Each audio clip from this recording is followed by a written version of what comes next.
And I can say personally that I've grown spiritually through her guidance and direction and through her teachings and her stories, and we've known so much about all of you and the family tables here because Fran has let everything know. I mean, you talk about show and tell, she's done it.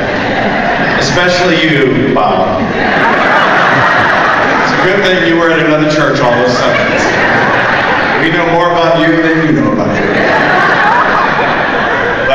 But I think it goes without question that all of us have been impacted in a very positive way, as Mike said earlier this morning. And so, would you just give a very nice warm welcome for our pastor, Fran.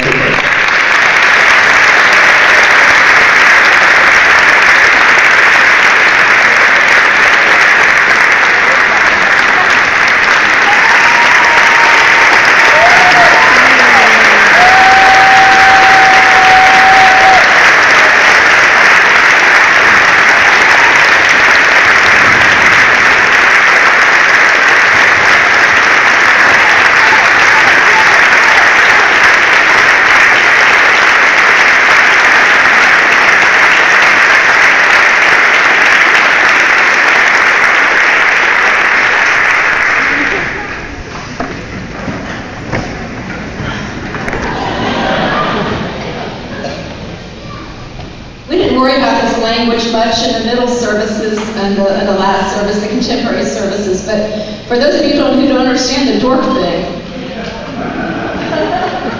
you know, we're all about being traditional here. I mean, we have a whole service to try to do it, but sometimes we walk in and have two different colors, or, you know, we just would forget the cross and have to run back and get it, you know, and of course y'all know I just can't take us lighting the candles with a big lighter. The week I leave, everybody's going to pull out their big lighters and say, "We can light the candles." And I used to say, "Come on, guys, let's not be dorks," you know. And that's how that came about. And I guess I said it enough. That has now become a thing. I taught a class in worship and evangelism and for some of the new provisionals, and I mentioned something about the word. I was talking about dorks, and we're always trying not to be dorks. And there was a Korean in the class who came up to me afterward. He says, "What is dork?" So,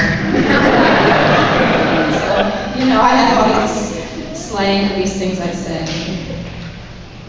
It's just who I am.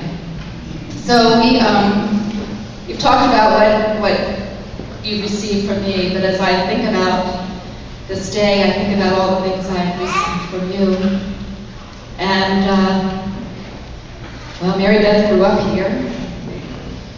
She was a little girl playing rec league ball and running around in the only fellowship hall we had back then, always with a ball, throwing it against the wall and some things. And she grew up here doing that.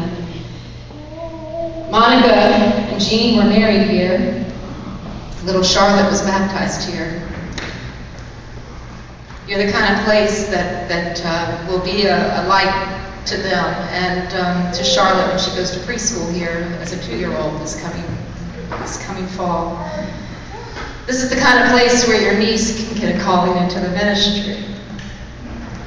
And Bob and I have spent so many amazing hours with you and trips to Alaska, Mississippi, Brazil, Mozambique. We've been all over everywhere together and shared so many warm memories. Y'all were there when my father died. You brought meals to my mom, gave us your love. When Bob's parents passed away, you showed us how much you loved us. And just my entire family has been blessed by your overwhelming love. You see, this is who you are. You're just people who wrap up people into your world. The zombie thing's a little weird. I know. But you make dead things come to life here.